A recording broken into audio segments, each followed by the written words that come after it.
Friends,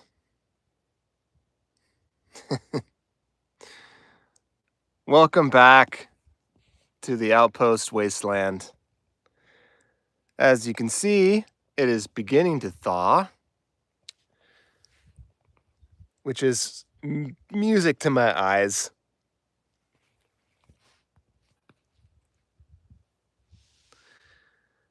The ground is returning to me. First time in months that I've been able to walk around without spikes on my boots.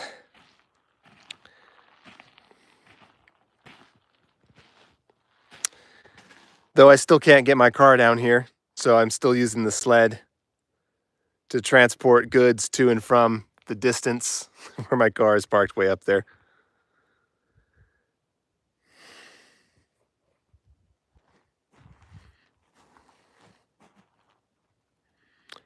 Feels good. Feels really good to have some ground.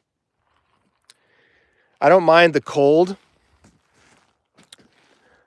In fact, I almost wished winter could continue because I like how peaceful it is. I mean, listen to how quiet this is.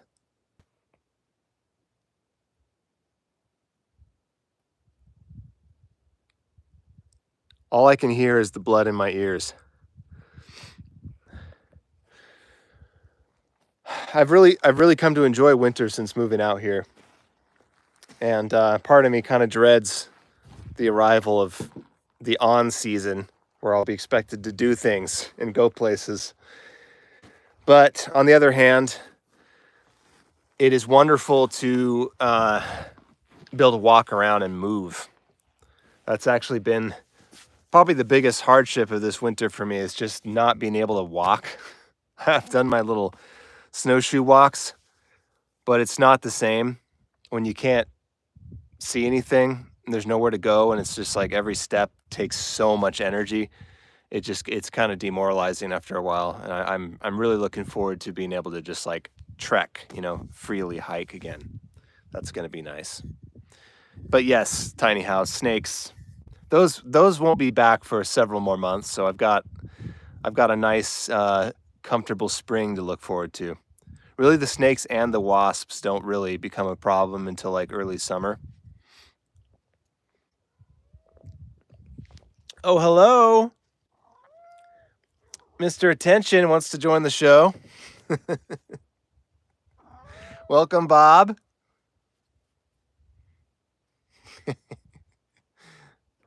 Bob's also very happy about the change in season. He's getting out here and, shitting in the ground again instead of his box. He's very happy about that. Oh, he's actually using his scratch post.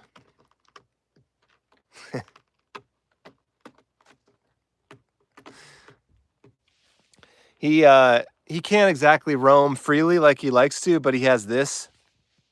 He has that patch of thawed ground down there when he takes the trouble to hike through the snow to get to it. And he likes to hang out down there and climb that tree and, frolic around here a little bit. He actually caught a mouse yesterday. First mouse of the season.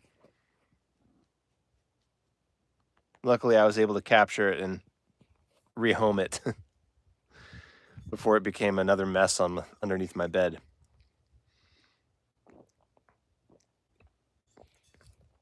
My God, wasps already? Forever home? South is something else.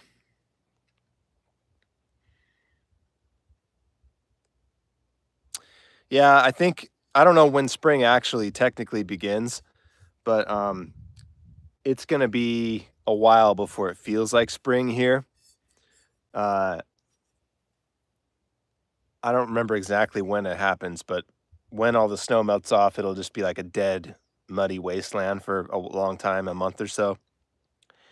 And then it will suddenly explode into green and yellow from just this whole area will be covered in flowers. It's stunning. I think I showed that off in one of my earlier videos.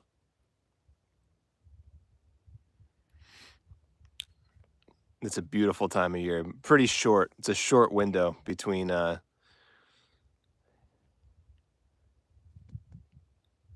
Satoshi asked if I'm ever gonna make off-grid videos. That's my whole channel. What do you mean? I have like 25 videos about that.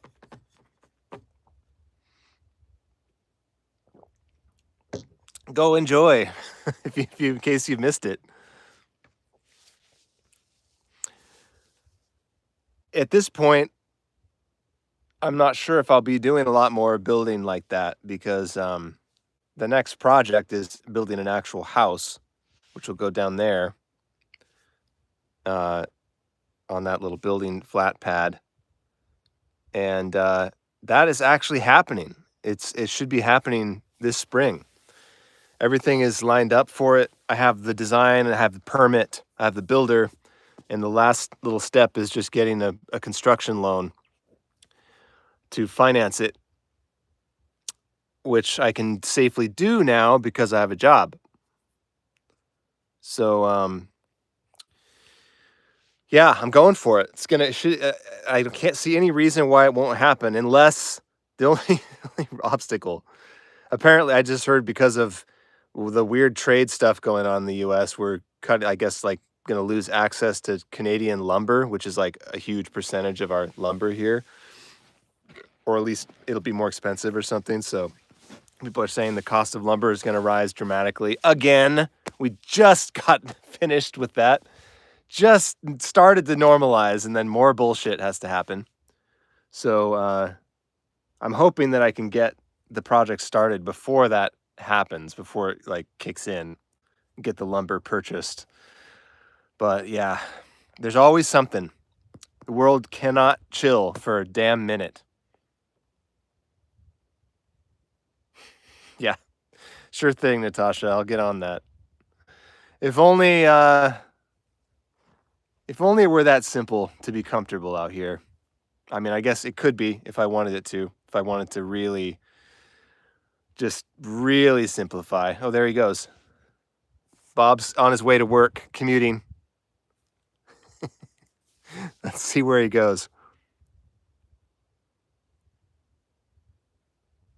He's going to take a right at the interchange here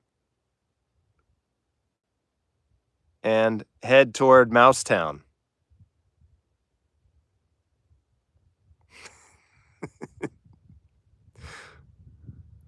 The feline superhighway.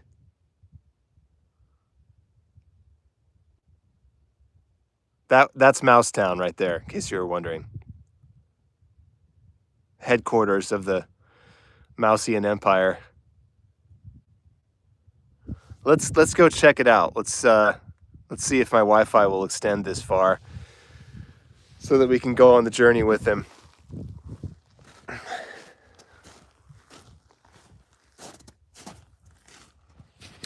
Thought I saw a question back here. Hold on.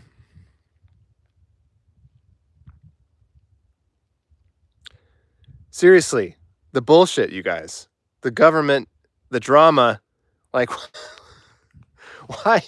why can't they just like leave things alone for 1 minute? I swear, I mean, it made everything expensive. And then now it's like, hey, prices are almost normal again. Let's fuck it up again. Can't ever relax. So anyway, it's beyond me.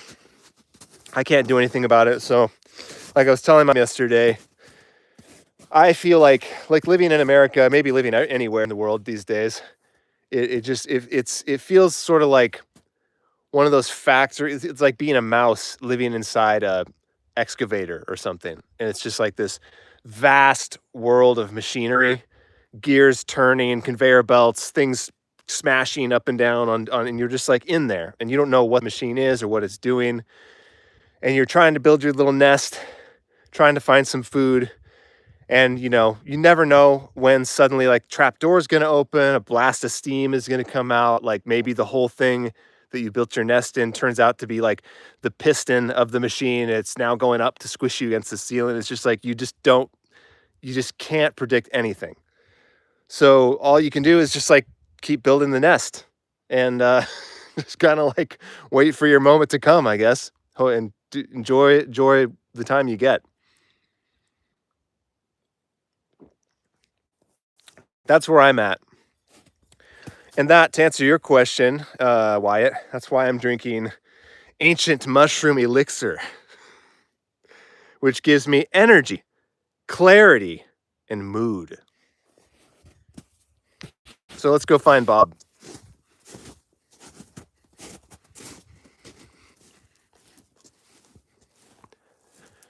He's ranging a little further.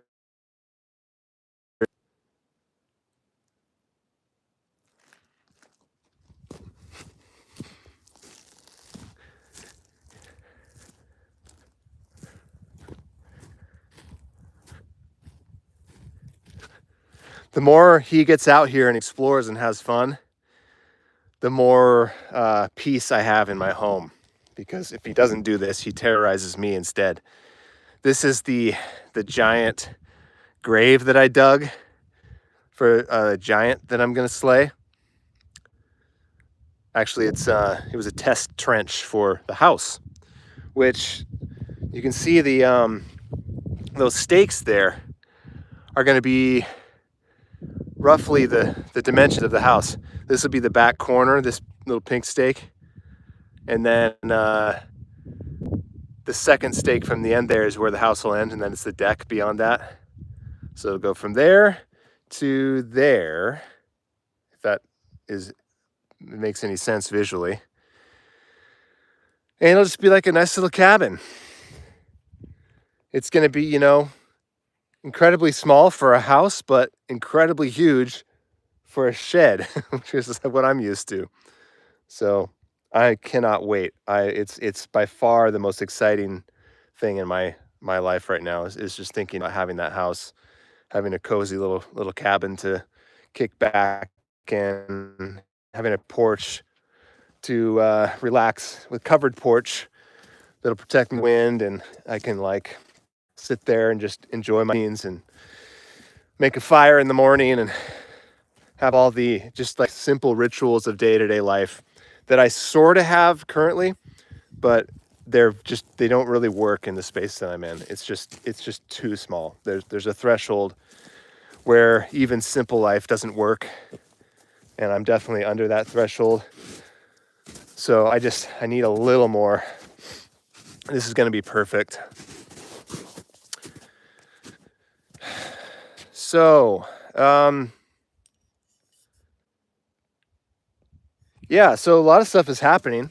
My career, such as it is, has been in a holding pattern, well, more like in a building pattern for a long time now. I've had all these big projects. The Overnoise, my novel, the secret screenplay, which is about to go public. Spent some time this week, working on the press release kit with the producers. So we'll be able to talk about that soon. And then of course there's my game, which just went public the day before yesterday. And yeah, a lot of stuff's going on. The game, by the way, just a little plug, it's free to play. So like if you're curious at all, just go to playthebazaar.com, download it and check it out. Very low commitment. Like you don't have to do anything to play it. So just have some fun with it. It's a very niche kind of game. It's not for everybody, but it is kind of addictive. I find myself getting hooked on it when I do play, even though it's like very far removed from the kind of games I typically enjoy. And it's just like really visually lush and great sound design. And then of course I write basically every word that you hear in the game is written by me.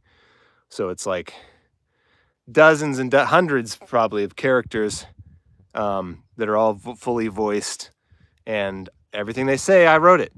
So, and many of the characters I also just invented myself. So there's a lot of me in there, even though it's like kind of like, I don't know, childish part of me that's in there.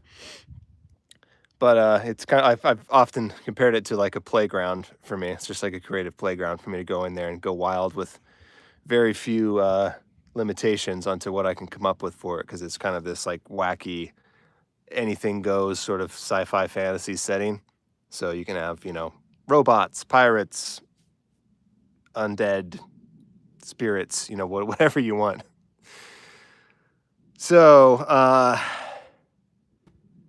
yeah, there's a lot in there, and it's more every day. I mean, that's what I do for my job. It's my full-time job now, is just to write these characters. And then also all the videos, like we have this whole YouTube channel with like this great narrator who performs the scripts that I write for these videos, and there's like introduction to new characters and kind of the lore behind everything.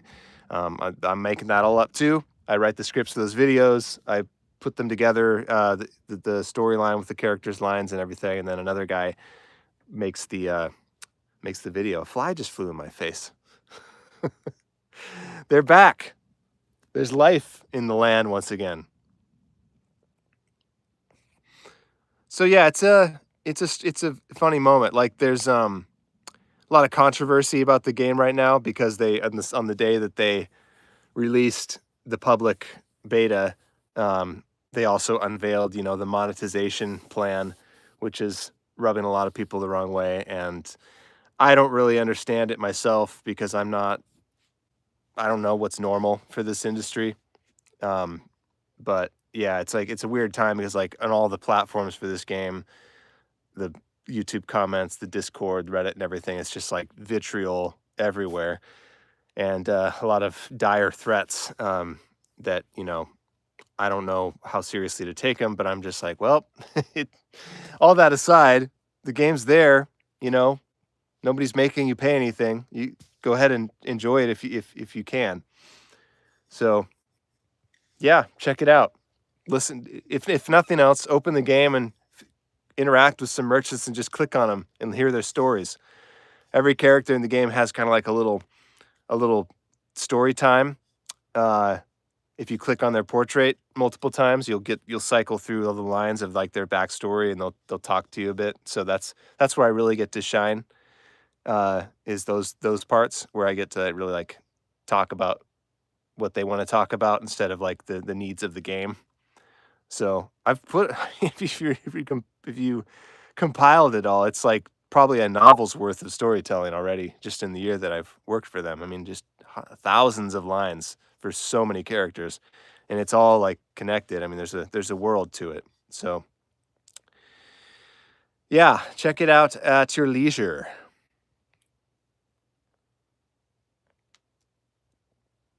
And by the way, it's not on mobile yet.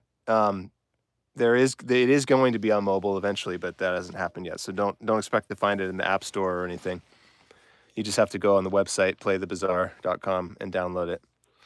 The YouTube channel, Tiny House, is just The Bazaar, I think. I'm sure if you search for The Bazaar on YouTube, it'll be the first result. And there's a whole playlist. They have a lot of different kinds of videos. There's like patch notes and stuff like that, but there's a playlist that's it's Atlas Archives is the name of the series that I write. And it's all just, lore, like this cool, like old mysterious narrator man telling tales from the streets of the bazaar.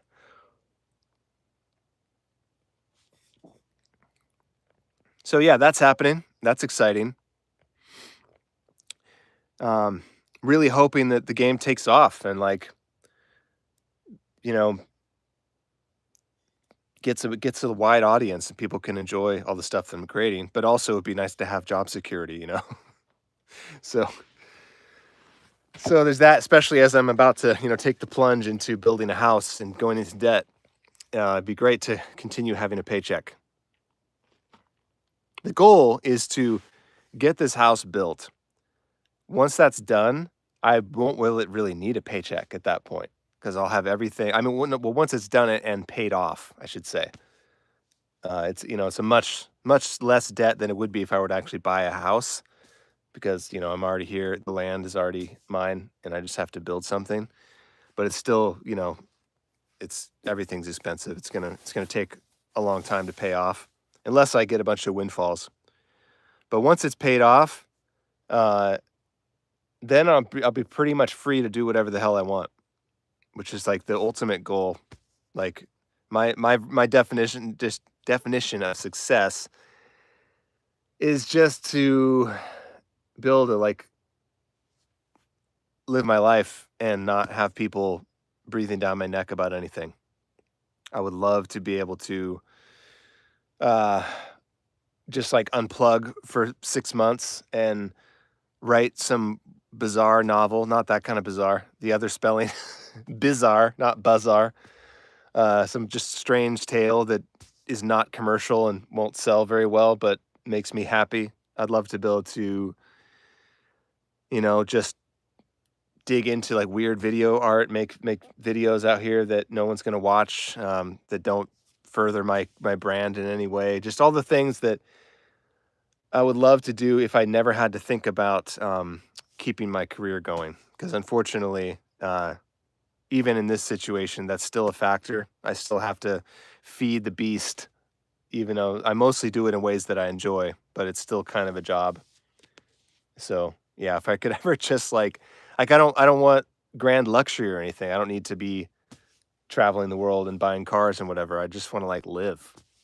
And that is in itself is amazingly hard to achieve. Like you just can't get people to leave you alone.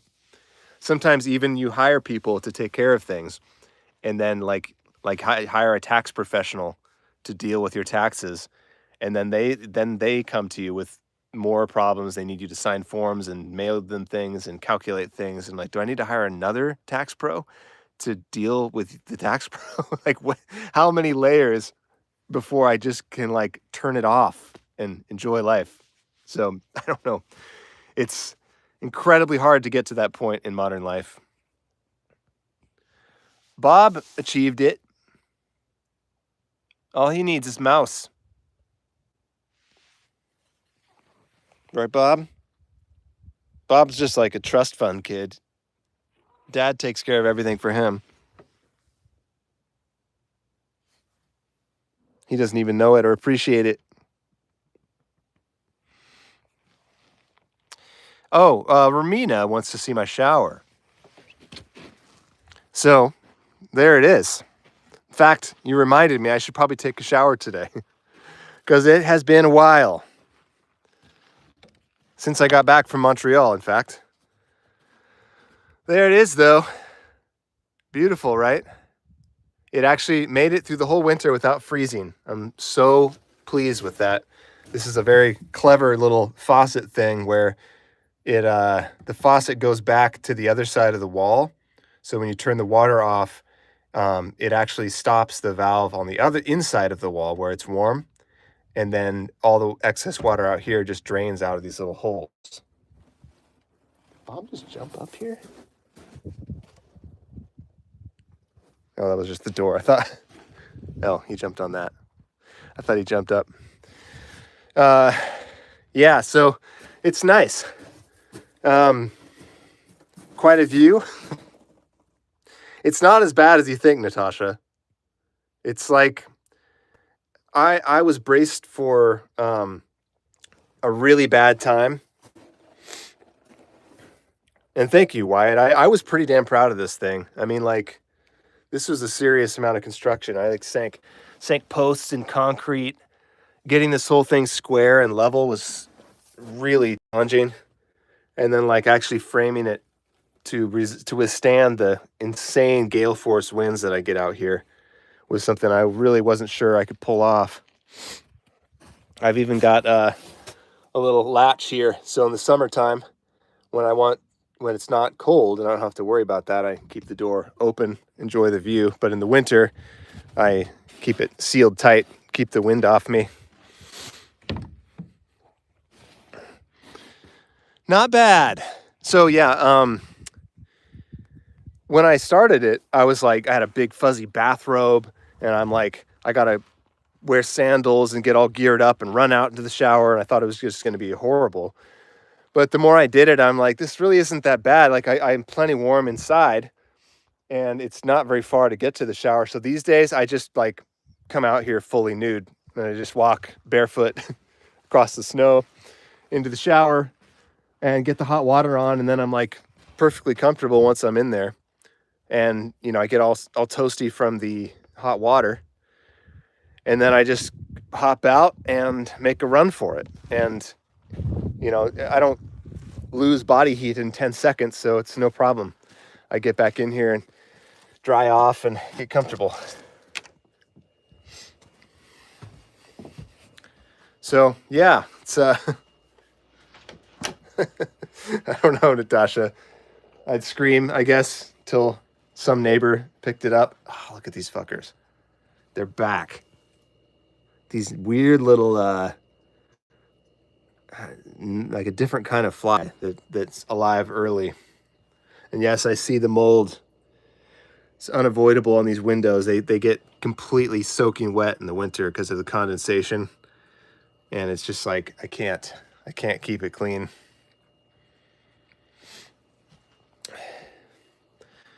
But yeah, it's pretty much been my life. This is my third winter out here, and I guess I just got used to it because I remember the first 2 years I felt like I was really suffering. And I guess I do have more comforts this time. The first year was really bad because I didn't have any hot water. So trying to wash dishes and, you know, wash my hands even with the water coming like straight out of frozen ground was not fun at all because it was just like agonizingly painful. And if you've ever tried to wash dishes in cold water, let alone like ice cold water, it really doesn't work very well. You just smear the grease around and it never leaves. So that was rough. But yeah, this year I had everything, including the shower, so it wasn't bad. And I also just kind of got used to it, and I'm like, man, I like the simplicity of winter. I mean, my last video was all about this. If you want a more multimedia explanation for what I'm talking about, check my channel, because the last video is all about just how much I've enjoyed this winter, and now that it's ending, I'm kind of like, I don't know if I'm ready. Bob's ready, though, that's for sure. That's been really, honestly, the worst part about this winter is just him. How annoying he gets when he can't go outside and frolic. So he just, like, harasses me all day. Wow, wow, I'm bored. Kids.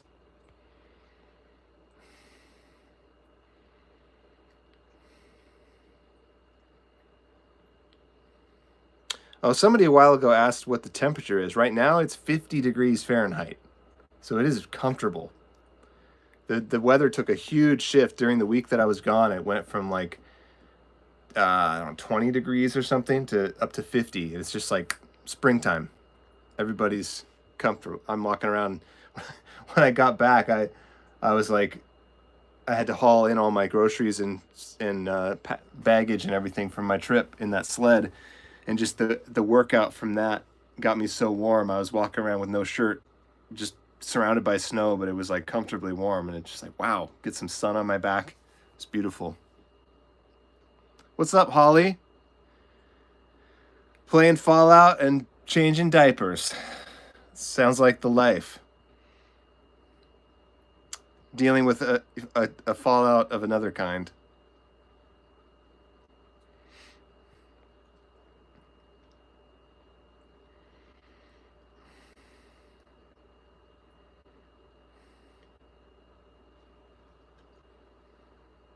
How's yours going, Tiny House? I know Tiny House, Off-Grid Life, Star, and Adorable Pets. The most cumbersome username of all time. But let's see, what would that be as an acronym?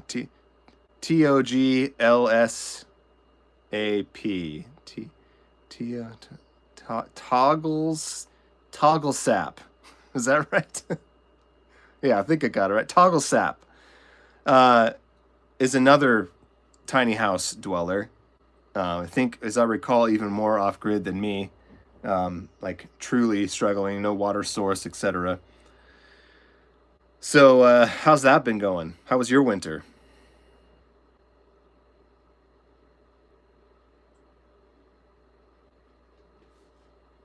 Bob's chasing the flies. He's got his entertainment is back. He's got living things to hunt and kill. Let's see how he's doing. Get it, Bob. Get that fucker. Just careful, don't really lick the mold off the door, buddy. That's pretty nasty. Sorry about that. Oh, look at his tail twitch. He's so into it.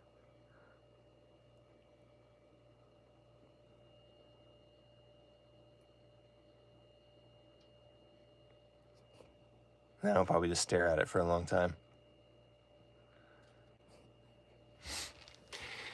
Yeah, it did get really cold here as well. It was the actual temperature got down to, I think, -9 was the lowest it went this year. But with wind chill, it was probably similar to what you're talking about. Like but it was only a few days this year. I remember last winter it was like that for weeks at a time, and it was just brutal. I mean, I had to have like a full face mask and ski goggles, or else it was just like an ice pick in my head when I went outside, because the wind would just blast right at your face and freeze your blood or something. So this winter was pretty damn mild, and except for those couple of days where it hurt.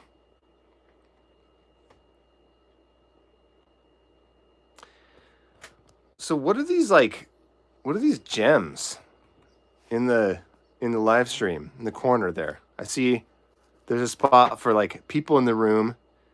There's likes, there's money donations, and then there's gems.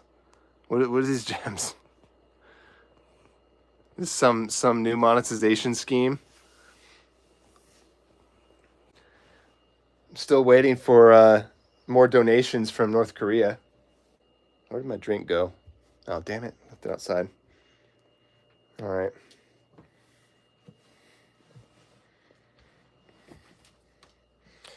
Yeah, Jack, the worst problem with really cold days is my eyes. Like when it's really cold and it's windy, it just I can feel my tears freezing. That's when it's really a problem, because you can't protect against it. It hurts like hell. Eva asked if I continued my trips to the local tavern.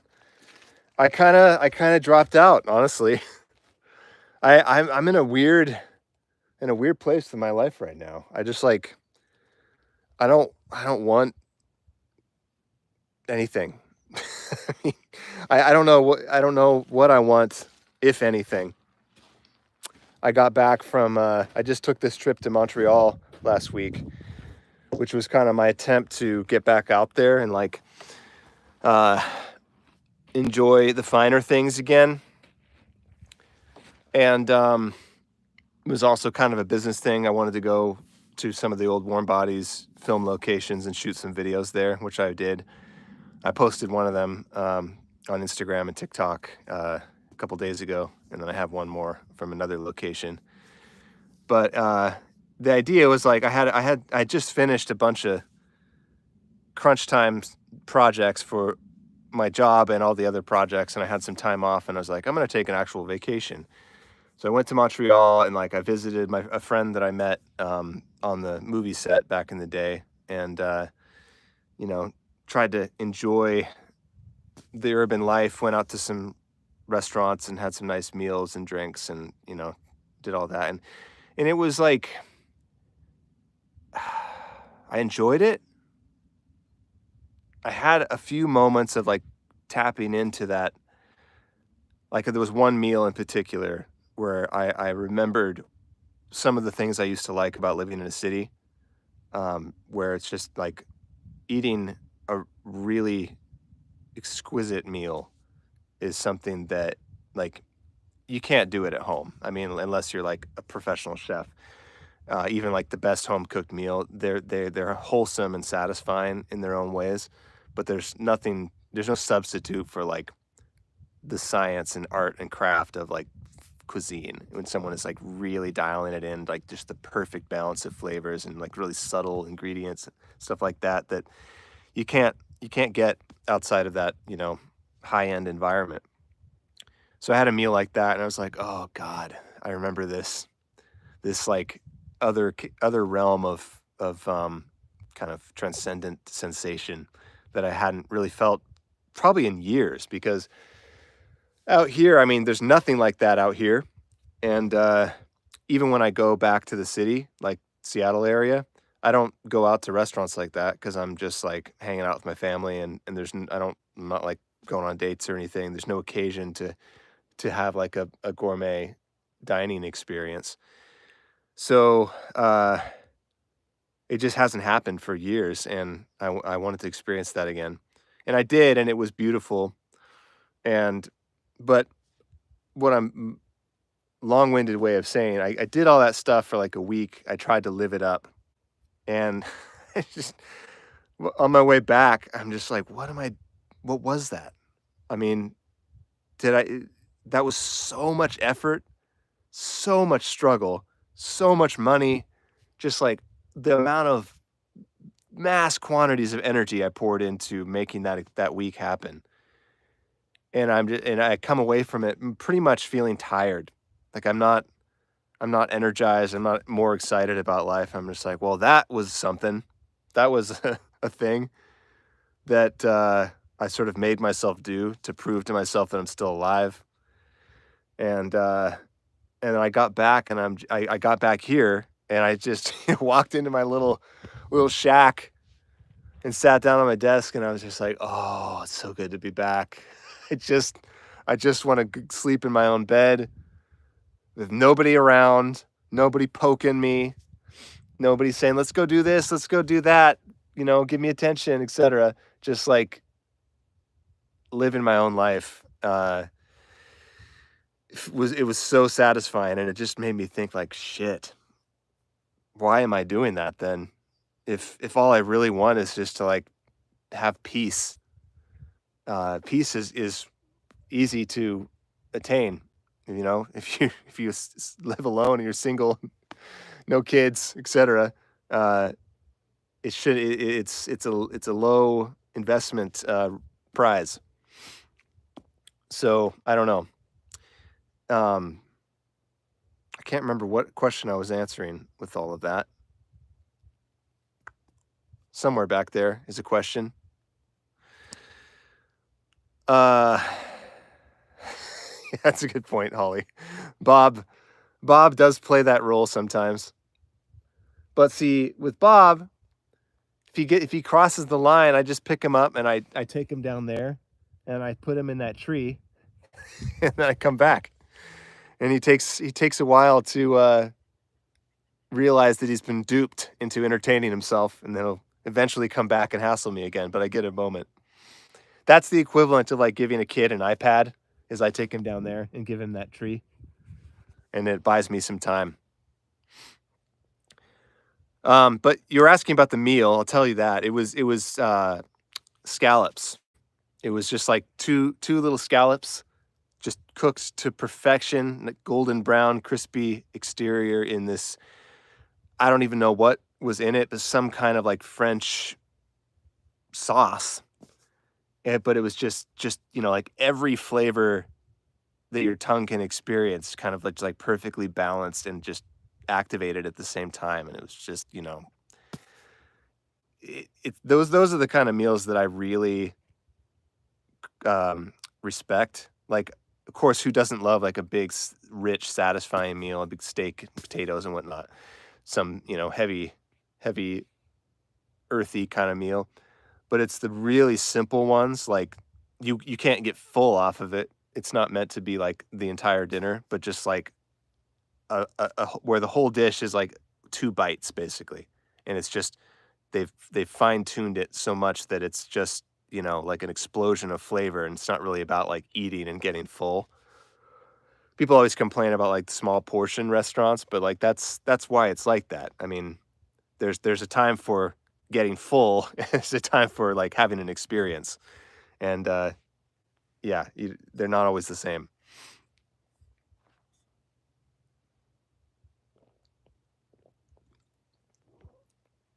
I used to do that kind of stuff all the time back in the heyday when I had warm bodies money and I was living in Seattle. So I guess it's nice to leave it behind for a lot of years and you cleanse your palate and appreciate it again. But yeah, I just, that was great. But coming back and I'm just like, I don't know. I think I think this is all I need. I mean, look at Bob amusing himself. All he needs is a pedestal to sit in. That's the good life for him. Just looking at the house. What are you looking at, dude? Yeah, but being up high. That's all he really needs.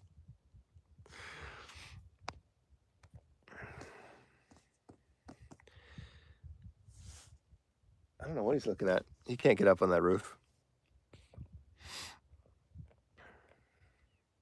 McCoy, welcome back. There's a few people in the chat today that I feels like old acquaintances because they were regulars in my Twitch experience, which I've basically stopped. If anyone was wondering about that, I don't do that anymore. I just sort of hit a wall with it, not really sure what changed, but the enjoyment of it just wasn't there, and it felt like it was taking more energy than it was giving back. So I'm just dropping out of that, which is fine for the best. I mean, like, I'm already on so many damn online platforms. I'm already doing so many different things. I need a little bit of like true downtime. I think that was why I started Twitch in the first place, was like, well, I feel guilty for playing video games because I'm just like, can never stop working. So I'll turn even my relaxation time into work, make it part of my entertainment career. And it was fun for a while, but then I realized, like, this is becoming work again. I can't stop it from becoming work. So I had to pull the plug on that, and now I'm just like chilling. I've put 200 hours into Baldur's Gate 3 by now, and I'm not even two-thirds of the way done. And no one needs to know what I was doing in that world. Just me in the game, probably as it should be.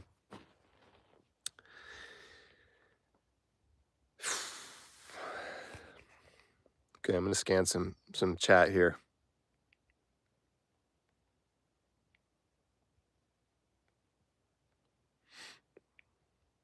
Yeah, Natasha. I mean, I working alone is a dream that I'll probably never be able to achieve.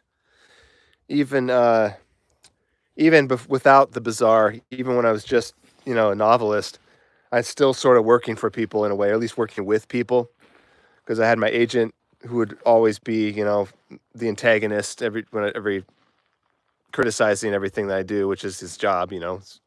Editors are there to tear you down, basically. So there's always somebody to answer to, unless I were to just go like completely solo, which is, I know, not really what's best for the art.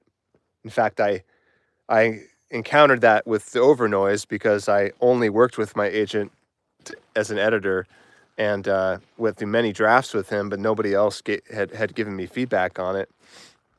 And then I ended up working with another group of people for reasons I can't explain yet.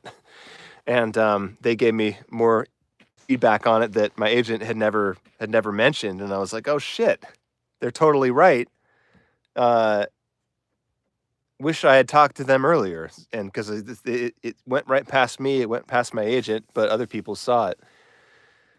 So yeah, I think for future novels, I'm going to make sure that I get a little bit more, a broader selection of feedback, because it's, as much as I would love to just be, alone in my castle tower, dropping manuscripts out the window to be taken or left, it really is important to get some perspective on things as big and complicated as a novel anyway.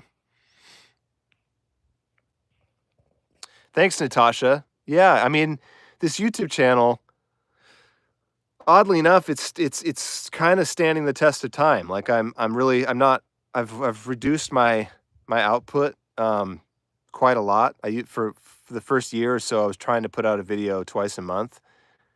So I was always working on one, and I think as a result, like some of them just weren't really that interesting because I don't have that much to say. Even though like I'd put a lot of work into the production of them, the fact is like no matter how well produced the video is, no matter how good the voiceover is, the editing, etc., if the content of the video isn't really that compelling, it's just like nobody's going to care, which I realized over and over again. So I dropped out of that model. I'm not a gaming channel. I'm not a pop culture news channel. I can't absorb content from the outside world and just comment on it. That would be nice. I mean, people in those niches can pump out tons of stuff because it's not originating from them. They're just, taking it in from the outside world and commenting on it. But for me, it's like my channel is my life, and my life isn't always interesting. In fact, people on my Patreon even have told me like, I don't find what you're doing particularly interesting, to be honest. So like, I don't watch your videos, and I'm like, well, fair enough. But yeah, it's so I'm still. But what I was saying is, I'm still excited about this channel because I'm still doing it. Like that last video I did a couple weeks ago. Was one I've been wanting to do for a long time, of just to talk about like the season itself and just really indulge in the beauty of it, all the kind of nature porn footage that I've collected out here. By the way, my footage is gonna get better soon because I'm finally upgrading my phone. So expect noticeably higher quality nature footage going forward for my next video. But yeah, it's like I don't post that often. I like doing these lives really every weekend if I'm around. But as far as like making long form videos, it's I'm holding back unless I have something really worthwhile, and at least worthwhile to me. Like the next one I've been thinking about doing is just like a tribute to Bob, which I've wanted to do for a long time, but I'm scared of it because my experience with my last video about a cat was horrible.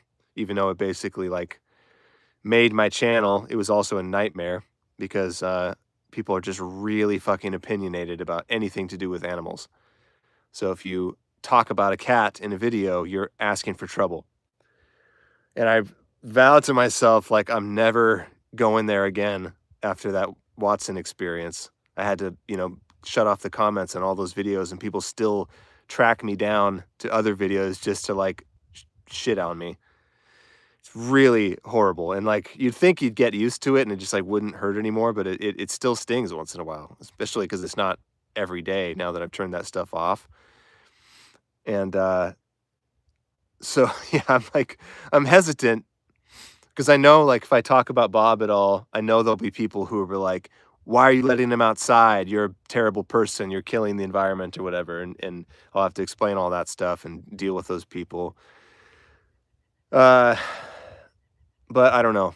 I want to do it somehow. I've tried to think of like if I can find a way to approach a video like that would like preemptively silence those people, or at least answer all the things I know they're going to say, so that I don't have to respond to their comments.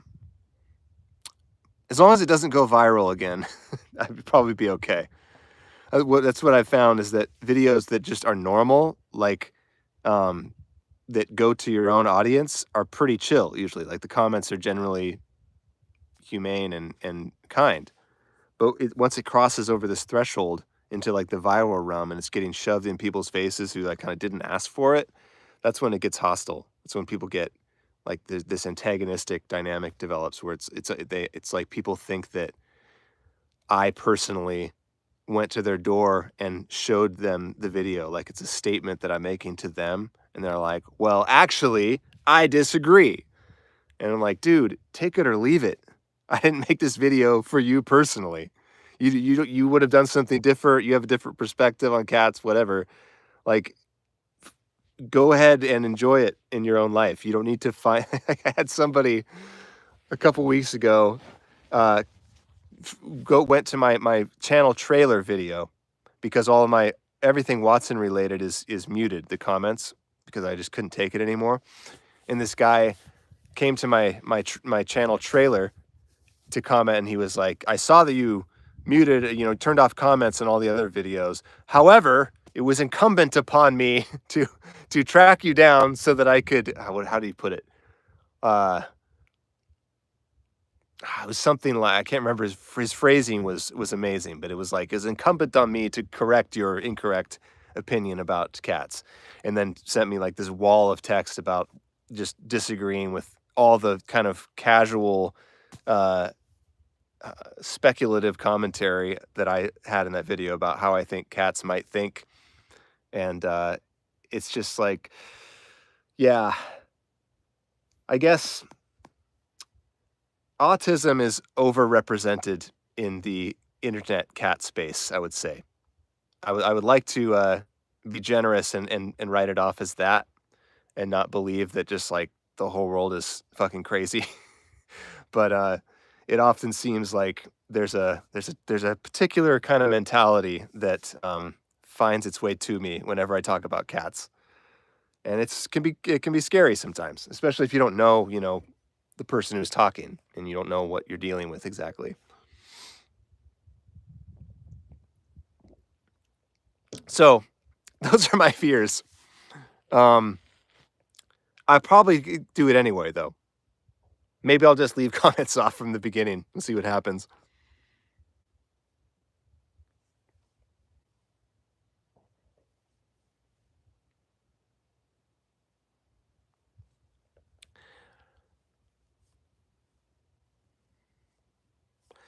Yeah, Wyatt, it's a really interesting mentality, talking about people that think they need to complain when they could just ignore it. It's it like, to me, the way I see the internet now, I think this has changed as I got older, but I kind of remember this feeling like that I saw internet content as like almost as if it was a person in the room with me and they were talking to me. And so I felt it was like my responsibility to respond to everything. And not like even a responsibility, but it was just like natural that I would have something to say about anything that was fed to me. And when you think about it that way, it really changes your relationship with it, because it's like if someone is talking to you, uh, they expect a response from you. And if they tell you something that they say like, here's what how I think it is, and you disagree, it's like natural to be like, well, actually, I disagree. But in reality, like, that's not what the internet is. The internet is like, eh, it's like somebody in their home talking, or I don't know, maybe like a street fair or something. They're like in a corner in their booth. They have their little art that they made in their booth, and you're walking by, and nobody asked you to come there. It's voluntary. You don't If you go to an art fair or something, do you stop at every booth and like critique the person's art? No, you just, if you don't like it, you keep moving. So that's how I approach the internet now. Like, I see things that annoy me online, and I'm just like, it's not for me, and I keep moving. And even if they're like expressing something that I really strongly disagree with, and I'm just like, this isn't the place. This is not the place for meaningful conversations. It's not the If I comment on something on Instagram, I know that, okay, what I've done is pissed that person off and also like created a problem for myself, which I'll be dealing with responses to this comment for months, maybe years to come. So I just delete it. I have the thought. Sometimes I even type something out, and then I just erase it and I keep scrolling. And my life is so much better since I started doing that. But many people don't think that way. It's like, I guess I've kind of come to think that it's it's different with like politics or something, but when it comes to culture, art, things like that, I'd rather cast my vote with support and absence of support rather than attacks and critiques. Because like I started I'm getting into the habit of reviewing books on my social media, and I'm like, there's no point in me to review a book that I didn't like. If like maybe if there's a couple criticisms here and there, but like if the overall thing of it is that like I didn't like this book, I'm not going to go out of my way to make a video uh and tag that person in it and like shit on their work online just so everyone can know I didn't like it. I'm just going to zip it and move on with my life. When I do like something, then I'll talk about it and support it. And I feel like that will have the same effect. I mean, if people just ignore things that are bad and praise things that are good, the bad things will be pushed aside and good things will be lifted up. And everyone would just be a happier, healthier world. So that's kind of the approach I take to cultural criticism and also just online interactions in general. It's like if something annoys me, I don't say anything. If I like it, then I'll comment on it. Or if I have like a funny comment to add to it, interact with it in some way.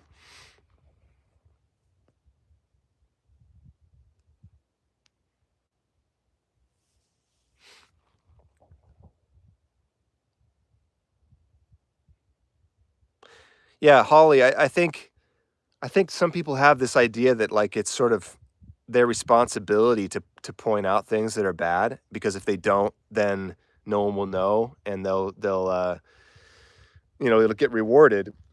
But I just don't think that's necessary. I mean, like if people ignore things, they'll be they'll disappear on their own. And then you praise things that you like and those things will get rewarded. I mean, I feel like I don't know how it's happening, but I feel like that's happening with the show Severance right now, where like very not long ago, a few months ago, I felt like nobody was watching the show. No, I don't know if the statistics support that, but nobody was talking about it anyway. And I was kind of like, and I saw a few, takes about it online. Like, why is nobody aware of this show? Like, if this were happening 20 years ago, we'd all be talking about this at the water cooler. But we've lost that like cultural community. And then just in the last month or two, suddenly like word of mouth started to get around and like people are making memes about it. And now it's like people are actually aware of the show and a lot of people are watching it. And now it's, number one on Apple. And I don't know how that compares to the rest of the media, but it seems to work. Like word of mouth is really all we have left. And I certainly experienced that with my books. Like the last two books in my series had basically no support from any professional marketing machine. It was just entirely up to readers to spread it around, and they tried. There just weren't enough of them. But that's the only way to like get people to break through the fog. I feel the same thing. I mean, like media just doesn't convince me anymore. I need people that I know and trust to tell me that things are worth my time because there's just too much shit out there. In the sense of just like stuff, not that it's all shit, but there's just too much stuff. So anyway, check this out. That's how we should all be living right now. Completely unbothered. Just a cat on a brick, surrounded by snow, catching that little ray of sunshine, having a little moment. Maybe looking at a fly on the ground or something.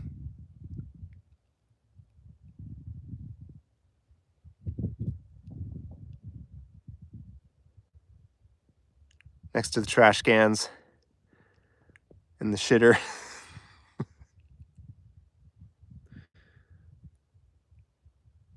It's probably warm enough to resume my archery.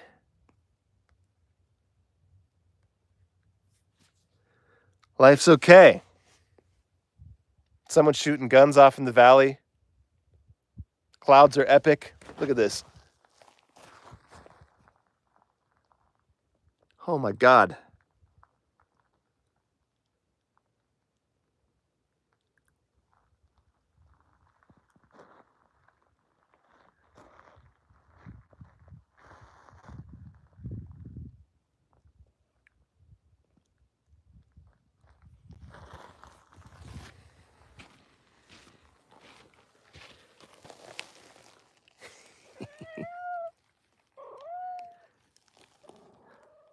You're an inspiration to us all, Bob.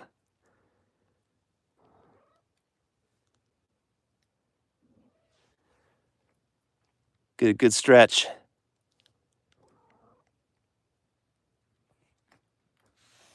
There we go.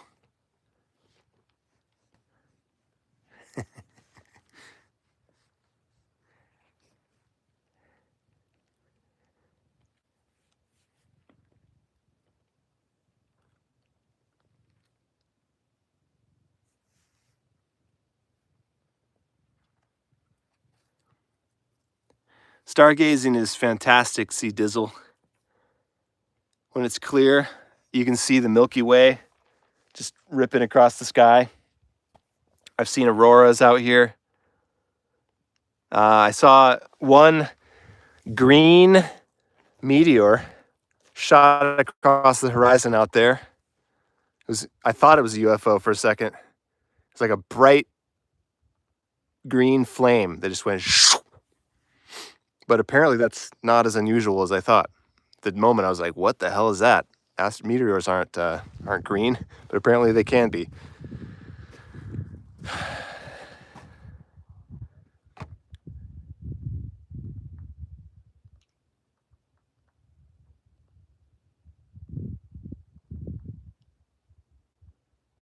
I love it when the clouds do this.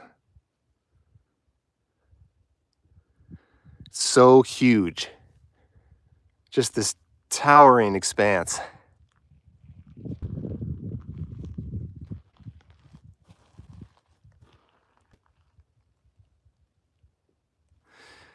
All right, guys, that's it for me. Thanks for hanging out with me for a bit. Bob would like to say goodbye with a little beard nuzzle.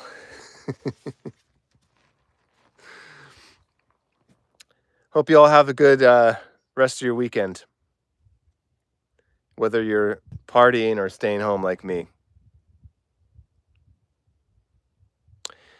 Marrying out.